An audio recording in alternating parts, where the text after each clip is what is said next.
You're listening to PetLifeRadio.com.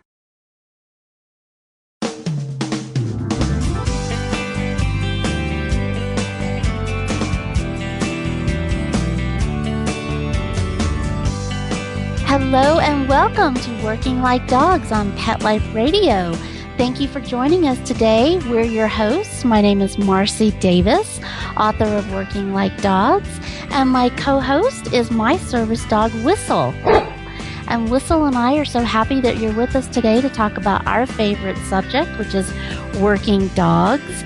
And we are very familiar with animals as pets, but Working Like Dogs talks about all the different things that animals do in the working world. And that's what we're really excited to talk about today because we have some special guests, Lori Raineri and her dog Daisy, and Cameron Handley from the Yolo County District Attorney's Office. And they're going to visit with us today to talk about Daisy's really cool job that she has working at the Yolo County District Attorney's Office. And first of all, we want to start out by thanking the District Attorney, Jeff Reisig, for giving Daisy this really cool job. So please come right back after these words from our sponsors and join us as we visit with Lori and Daisy and Cameron.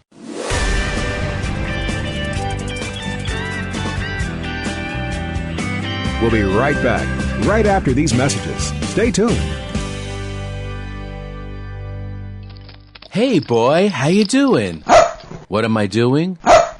I'm creating your own life book. It's a website that's just for you. Remember that picture I took of you pulling off Lisa's bathing suit? Yeah, I know, me too. I'm putting that awesome picture on your life book page. We'll see what comments we get. And that great video we took of you standing on the table with your head inside the turkey? That's definitely going on there. No, it's easy. It only took me 2 minutes to set up your page. I chose a great theme, and I can connect with millions of other pet parents. I can also create a memorial life book. No, not for Grandma, but we can make one for Fluffy. Remember her? People can create their own life book for their pets by going to petliferadio.livingyearspets.com, or they can sign up on the Pet Life Radio homepage.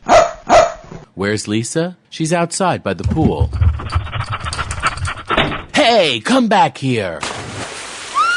Create your own life book for your pet. petliferadio.livingyearspets.com. Hi, and welcome to The Family Pet on Pet Life Radio. I'm your host, Colleen Safford. Each week, we'll focus on different topics: child pet safety, child pet training, just how to make an appropriate pet selection for your family. All of these things will be covered in each one of our episodes. So we hope that you will join us at The Family Pet on Pet Life Radio. Every week on demand, only on PetLifeRadio.com. Let's Talk Pets on PetLifeRadio.com.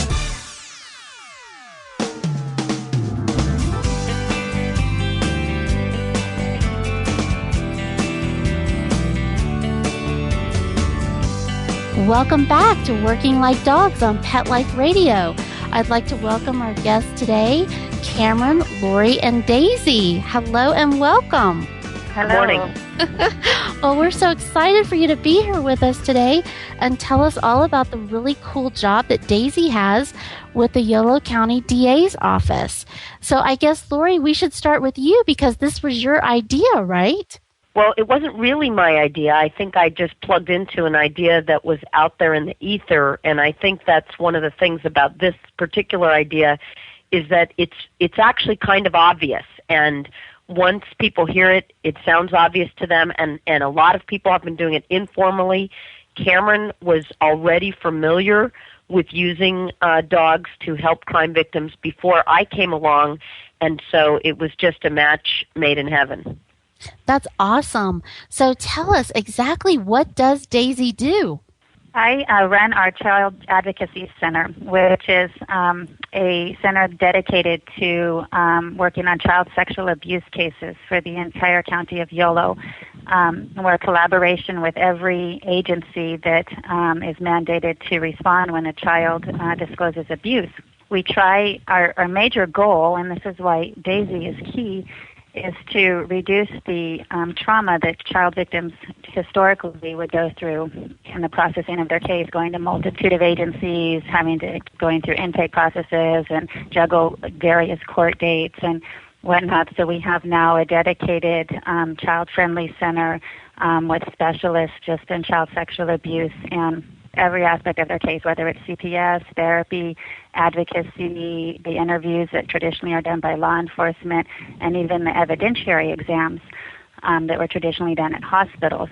And Daisy fits into that plan perfectly because Daisy is at the center with us, and she greets the children. It depends if the child bonds with Daisy and wants Daisy to participate in every part of her case, including the interview, with the law enforcement interview and the medical exam, and then going as far as to court at the end of the road, then that's what Daisy does. If it kind of depends on the family. And one thing that we've really seen Daisy be helpful with is the child may, want to hang out with Daisy a little bit in the lobby, but then come to the interview by his or herself. However, the family is feeling very anxious, sitting in the lobby. The interviews can be as long as 2 hours, and just having Daisy there, you can just kind of see the anxiety dissipate, and she's comforting. She's very sensitive to emotions, so she'll go. We had a gentleman last week who had a lot of anxiety, brought a lot of tense energy to the center, and Daisy just sensed that and just went right up to him and kind of leaned against his legs, and he lay down on our couch and was just kind of petting her the whole time, and was very calm. Which is very helpful to the children because they pick up on everything. So if their parents and Cameron, he was a crime victim, right? He was the father of a child who had been. Yes. Yeah. The children are so sensitive to their parents' emotions that that can affect if they see that they're very tense and.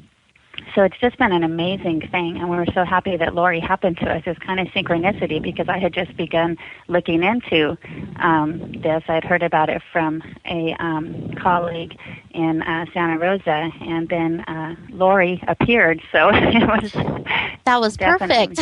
Yeah. Well, I know I've heard about these programs as well, and that's why I was so excited when I heard about the work that Daisy was doing and really wanted you guys to come on and talk about it because this is a trend that's happening across the country. I know that our district attorney's office is just starting that here in Santa Fe, and just what you're describing, I mean, the criminal justice system is so stressful. Under the best circumstances, it's very stressful, and especially when most people are in the system because they've been through some kind of trauma.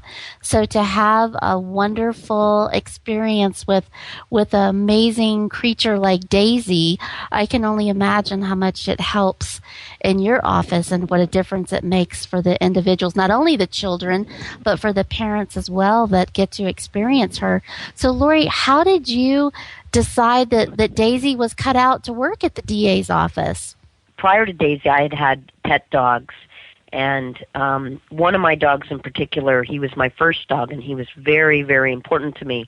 And when he passed away, it just crossed my mind that nobody would miss him but me. And that was just very profound. All my friends thought he was a pain in the neck. He was that kind of dog. And when and I had a few other dogs, they passed away, and when it was time to start with a new puppy, I really wanted to do something, and I with my dog in community service. And because I've been a medical patient a lot, I had heard about hospital therapy dogs, and I started down that road. As soon as I got Daisy, we started in training. So she was 3 months old. I'd had her 3 days, and I live in a town with a big vet school, UC Davis, and they have some classes, but they did not have a puppy kindergarten going on, and Daisy actually started school in kitty kindergarten because I was so anxious. I couldn't wait for puppy kindergarten. And I was training under the Delta therapy system as well, and I happened to read an article in Bark magazine about courthouse dogs, and that was just a fluke because I didn't even hear about Bark magazine, but a client of mine sent me a gift subscription, which that's kind of unusual, and even then that I would even read a magazine on dogs that comes to my office, but the dog on the cover actually looked a little like Daisy. It was just one of these kismet things, one thing after another. I read the article, and I had a friend who had recently become a judge in Yolo County, and I sent the article to him and said we should have this in Yolo County, and he was the one who referred me to the district attorney. And when I called Jeff Reisig, whom I did not know, I was just a community member calling out of the blue, he said, literally, I'm reading about this idea in the prosecutor's newsletter, whatever that's called, and we got started with a pilot program. Wow, the synchronicity was there for all of you. That's so awesome. It was incredible. Particularly in our cases in child sexual abuse, it's so helpful to have Daisy because the majority of our victims have been abused by someone that they trusted, a human that was supposed to protect them, care for them. And so, we have great advocates. We have a great victim witness program. But, some of our kids and some of our teenagers, they've been betrayed by a person they thought they could trust and that would protect them and advocate on their behalf from a very young age. So they just don't come in naturally trusting us, no matter how wonderful our advocates are. But they trust Daisy. They pet her, they bond with her. You can just see that kind of tough, mistrustful, defensive edge just kind of melt. Sometimes they have a really intense interview and they just don't want to come out and look their parents in the eyes right away. And they'll walk out with Daisy, who's been there the whole time, and everybody's glances will avert to Daisy, and then that kind of gives the teenager that 5 or 10 minutes to regroup and then engage again with her family. So it's just been incredible. Yeah, that's awesome. How do you introduce Daisy to each young person that comes in? What's your process? We have a pre-interview questionnaire that we've always done for our interviews. So what we did is we added questions about, are they have they been raised around animals? Do they like dogs? Are they allergic? And we let them know about Daisy before they even come and ask if they'd like Daisy to be there. Daisy's there many days, like I told you, with me, but she can stay in the back or stay in my office if she needs to, if someone has an allergy or a fear. But if they say yes, they like dogs or they have a dog, then we arrange for Daisy to be there. We also have a picture of her in the lobby so kids can request her. And then we usually come out and say, Daisy, make friends. And she shakes and she gives high fives and she does tricks. And it just kind of melts the ice. And then she'll hang out in the lobby and then we'll ask the child, do you want Daisy to come with you? Do you want Daisy to stay with your parents? Sometimes kids just kind of, they want to take care of their parents too, or their little sister or brother. So they'll say, oh, I want Daisy to watch, my little brother. It's just been really cute. And then, or they'll say, I want Daisy to come with me. And the great thing is what often happens in the system is, unfortunately, families sometimes fall through the cracks with follow-up services like therapy and counseling. And Daisy is just a draw. We have kids that return to come to counseling, and it's very important that they come every week. And boy, they come running in the door. Where's Daisy? Where's Daisy? Or I drew a picture of Daisy this week, and they want to show it to her. And Daisy has little business cards that we give out, and the kids can keep with them. And that's so great. That's so great. Well, I mean, it just sounds like she's helping on so many levels, but I think you really touched on the crutch of it, which is that she helps them with the trust issues because they have been betrayed, and Daisy is so loyal and so wonderful that they can begin to trust again and start the healing process. That's so amazing. Well, I would say, Marcie, one other thing to any listeners that are interested in having this in their community, I think for us, we're a small community. Yolo County is in Northern California. It's bordered by much larger counties. But the fact that I could just phone the district attorney and get him on the phone, and one of his assistant district attorneys, Jonathan Raven, was also very involved, and everybody was very open to me as a volunteer with Daisy, but also Cameron, as soon as she met me, she kept reminding me the word was pilot program. And so that was really key because a lot of the ideas about what would be appropriate came as Cameron had Daisy with her and thought about what are the tense situations that are going on that Daisy can be helpful with. And one of the stories that I like, Cameron, that you've told is how the police officers need to be committed to Cameron's process. We have several police forces in our county, and they all need to be committed to this process so they're not veering off and doing something different. And they stopped by to visit Daisy when she was at the MDIC, and maybe you could say something about that, Cameron. That's true. Well, and I was just thinking that at the same time, not so much on the friendship level, but the other benefit, we obviously were thinking about Daisy in terms of victims and their families, but the benefit to the professionals involved in these cases, it is a very emotionally draining assignment, and a lot of young detectives get thrown into this assignment. A lot of social workers, a lot of cases are just very, very difficult. Kind of even just forcing everybody to collaborate together and work around everybody's schedules and everything can be frustrating. And Daisy has reduced that anxiety, in briefings and team meetings, and just our staff, if they're having a particularly trying day or long day, like Daisy said, our law enforcement officers will say, I need Daisy, I need a Daisy fix, or where's Daisy?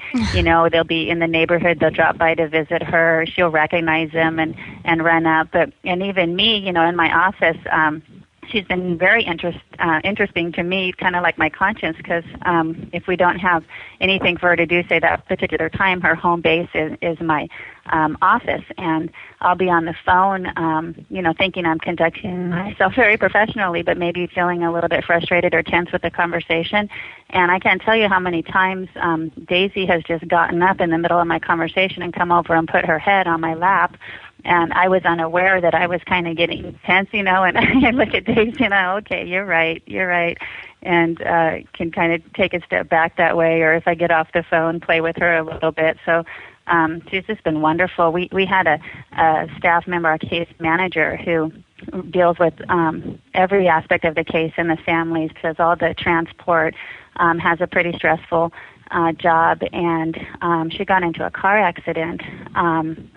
And that was the first thing that happened. And then a week later, her car was stolen. And it was just amazing how she came to work and she was trying to explain everything that had gone on. And it wasn't on the job or anything, but just she needed to take care of some appointments. And Daisy just, she hadn't even said a word. Daisy just immediately walked over to her and just leaned against her and, could just really pick up on if she was having a hard time and needed some support. And so she's just been wonderful to all of us. That is so great.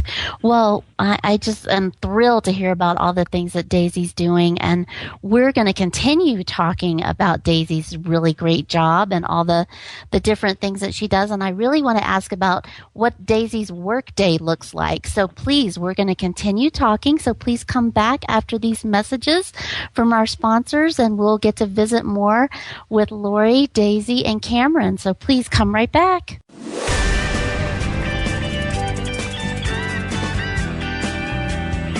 We'll be right back, right after these messages. Stay tuned.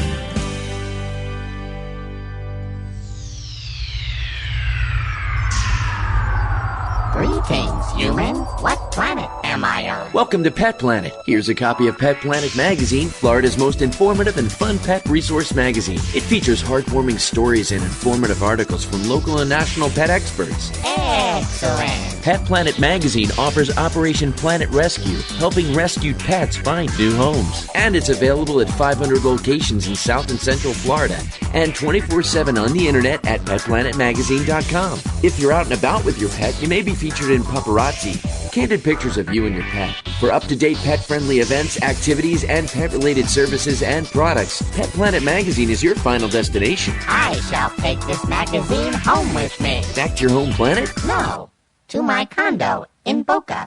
Pet Planet Magazine. Check them out at www.petplanetmagazine.com or 352-394-8578. It's out of this world.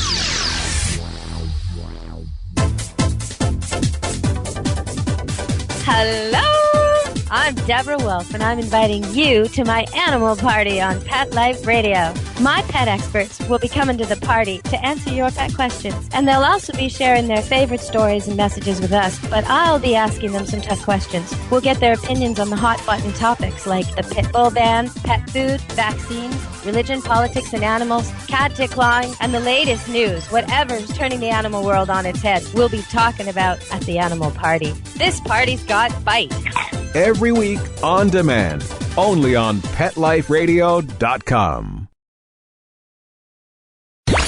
Let's talk pets. Let's talk pets On Pet Life Radio. Pet Life Radio. PetLifeRadio.com.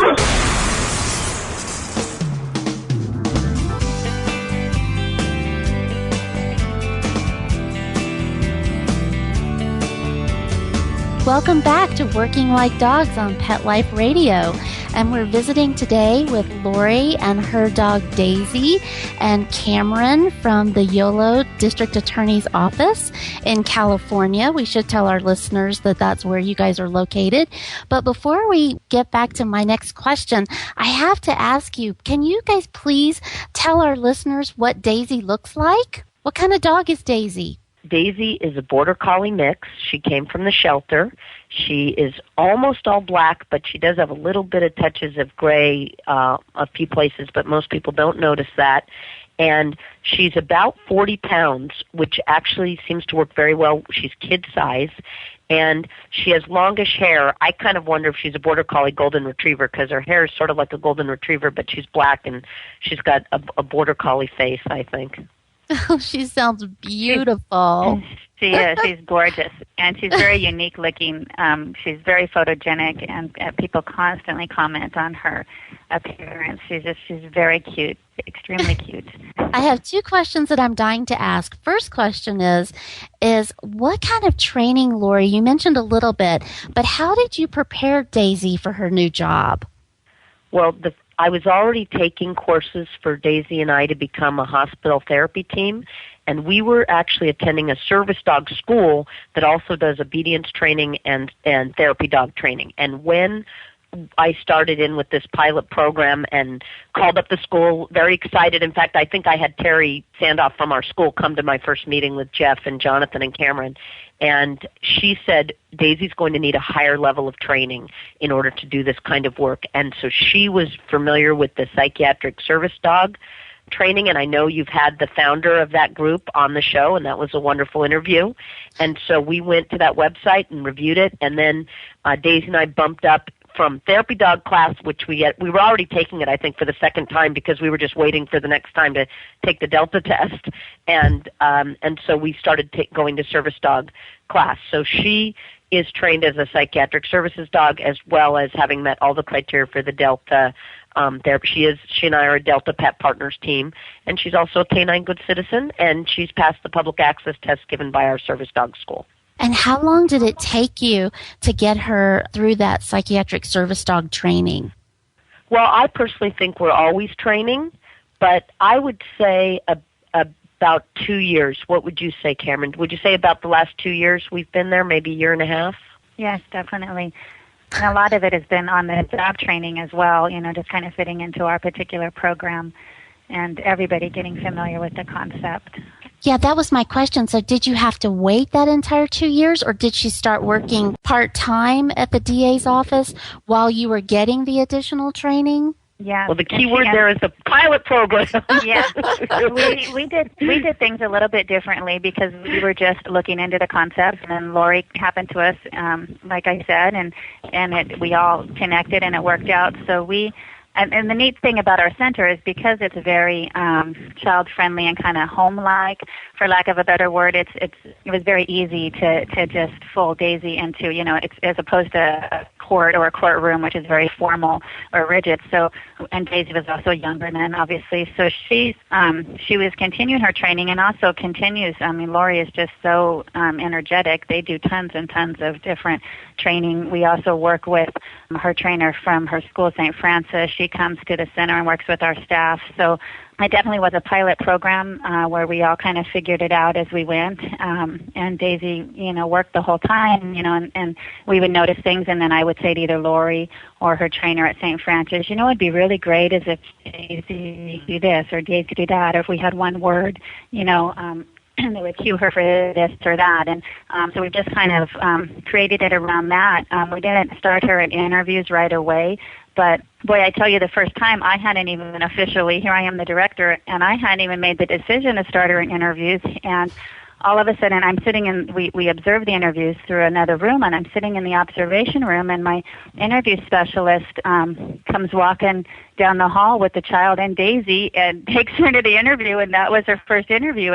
And I asked Juliana, our interview specialist, afterwards, and she said, well, the child said she wanted Daisy to come with her, so I figured there's no time like the present, and in went Daisy, and I was standing up at the window, a little bit nervous and watching, and boy, Daisy was just a champ. She did great. She just kind of lighted the base of the child's feet, and she listened.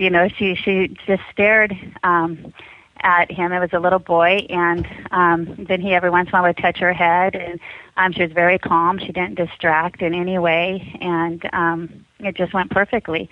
And, Daisy has a wonderful natural disposition, so it hasn't, been that challenging to fold her into all of our services. And then our nurse practitioner happens to be a dog lover, and I thought that might be kind of tricky in our medical exam room, introducing the concept of Daisy even going. I thought, well, maybe Daisy will wait in the lobby and be there right when the child goes in, and then waiting as soon as she or he comes out. But our nurse practitioner said, oh, heck, we have dogs at the hospital all the time.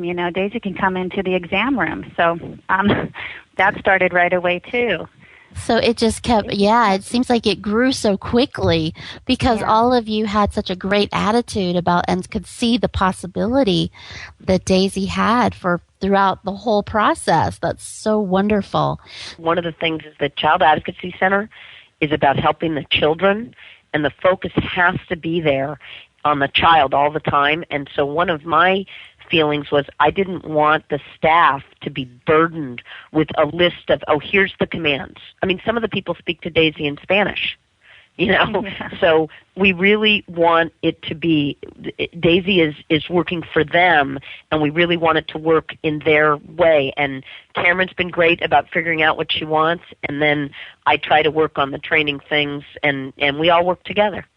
Well, that's what I was going to ask is how many commands does Daisy know, and how do you help the other people to know her language? Well, her list at school is, in terms of reliable, where she gets it no matter who says it, it's about 50 commands. And we're working our way to 90. But she is such a sensitive kind of dog, and she probably couldn't do other kinds of service work that might be more unnerving. She's highly sensitive, but that actually means that people can speak to her in any language. I have a few things I say to her in Hebrew because I don't want anybody else to be able to tell her to do these things. and people can't really, guess at that. But mostly what she's doing, what the job is, it's being comforting. And so the main initial focus was on proper behavior, not barking, not chasing squirrels, not chewing something that wasn't hers, just basic good canine good citizen behavior. Mm-hmm. And then everything else is something that we build on. And the people come in, they may know dogs, so they have words that they've used with other dogs, and they want her to respond.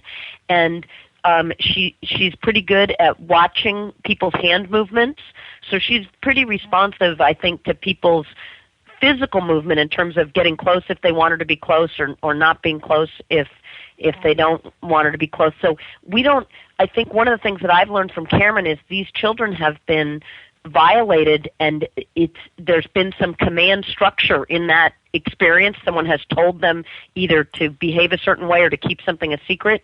So they don't, at the center, they don't give Daisy a lot of commands. They just talk to her like she's another person, and then the children do that too, and that seems to work. Would you agree with that, Cameron? Yeah, absolutely. We don't allow any guns, or we try to give children as much power as possible over the process, and we don't use harsh words to children or Daisy. But what I was thinking about is it's not really the kind of environment where you have word commands or do this or do that.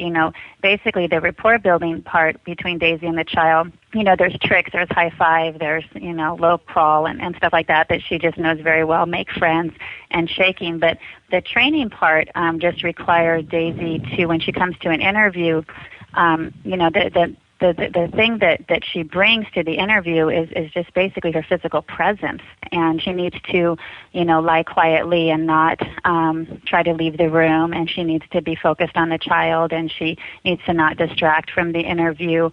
She needs to be sensitive that if the child's touching her and just kind of getting that tactile comfort to lie there. And so those were all things that we taught her early on with St. Francis, so not ongoing commands, So Daisy, the biggest thing that she contributes to families and children is just her physical presence, and it's just amazing the effect that has on everybody involved. And what she really needs to do is, to put other people's needs before her own, and lie in one position, go up to somebody who's calling her, not bark, things like that, not try to leave.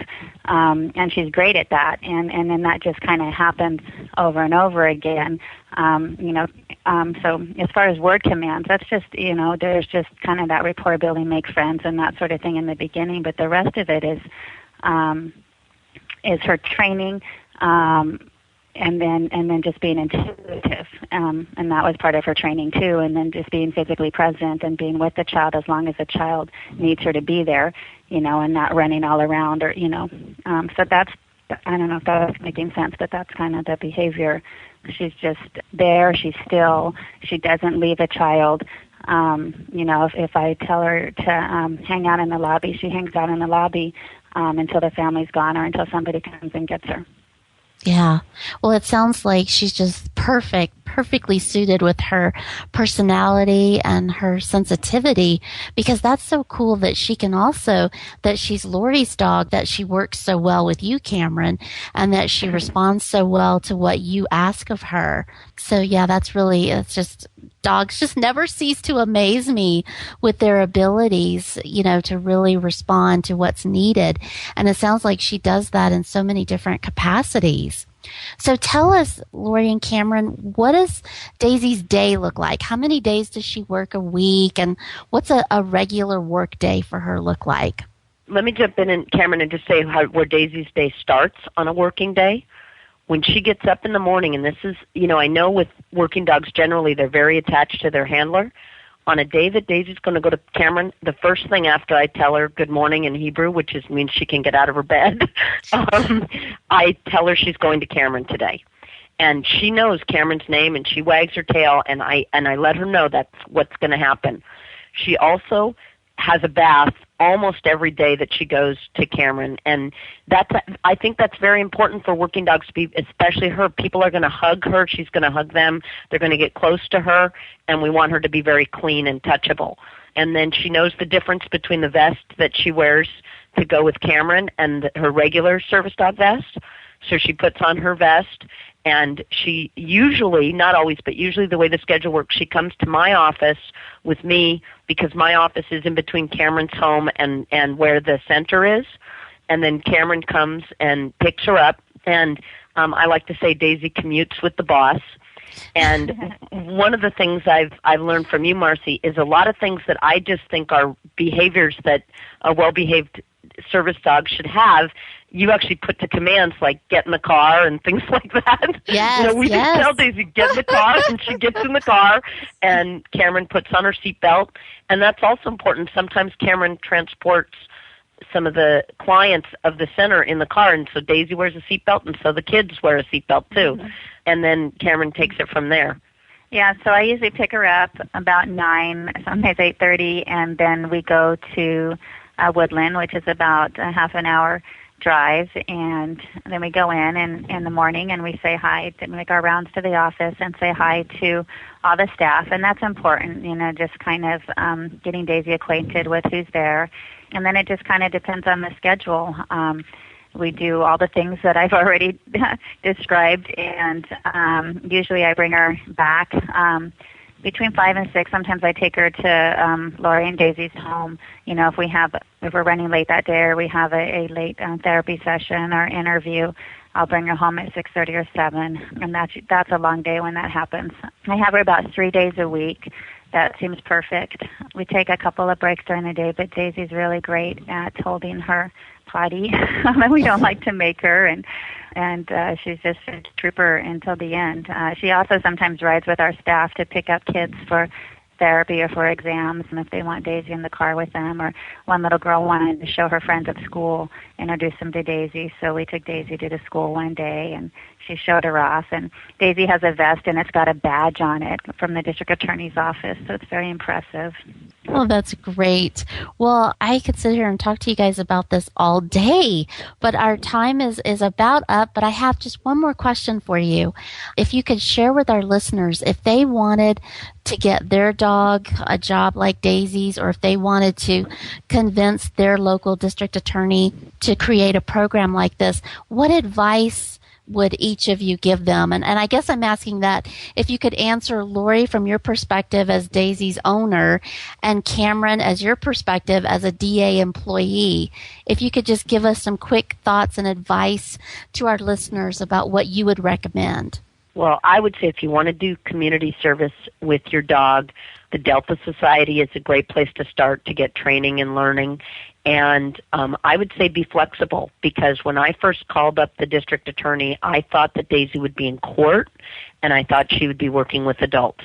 And not that I had any negative about anything else. I just didn't know. The only courtroom scenes I'd ever seen were on television and involved adults. So I think being very flexible. And one of the things was I had to become a district attorney's office volunteer. I was fingerprinted. I was background checked. And I had to get my mind around my job in this is, in addition to being an advocate for Daisy's health and well-being, I am an advocate for the Yolo County District Attorney's Office to have great programs and try to fit in where they need us and get my ego out of the way. And so we do a lot of other things too, like we make public appearances at fairs and things like that with Daisy. And sometimes there's not very many people from the DA's office. Me and Daisy are the representatives, and that's okay. So I just say be flexible and look for what the agency you're trying to support and your community needs. That's great advice. And Cameron, what would you like to add to that? Well, following up on what Lori said, you need to be able to make a commitment to the program. It can't just be an inconsistent thing or just for a month. If you just want to do something temporary, you can bring your dog to visit at other places in the community, or, but if you really want your dog to work in this capacity, there needs to be a commitment both on the human's part and the dog's part. A lot of offices use dogs belonging to a staff member and then get them trained and certified. So that's an option where they will just come to work with the person who already works in the program or at the center. And I would just encourage district attorneys to, even if they're not naturally inclined this way, or maybe they're not dog lovers, to open their minds and just be open and, research a little bit online, maybe visit a program like ours, talk to other DAs who have this program, and just be open to the concept and the benefits, because that's really the key, is people just coming in with an open mind and watching, and then they usually become believers pretty quickly. Well, it certainly sounds that way. I mean, you've just talked about so many benefits. The benefits really seem endless. And I can't thank you enough for coming and sharing the work that Daisy's doing and all the work that you guys are doing, because it's because of you and your commitment, Lori and Cameron. So thank you so much for what you're doing to change the lives of so many children that have been abused, and to really give them hope. So Whistle and I thank you so much for that, and we hope you'll come back again and fill us in on how Daisy's doing and more progress that you're making, because it's just really wonderful work that you're doing every day. So thank you for that. And we want to thank our listeners for joining us and our sponsors for making our show possible. And we hope you'll come back and join Whistle and I again on Working Like Dogs at Pet Life Radio. Thanks so much. Let's Talk Pets, every week on demand, only on PetLifeRadio.com.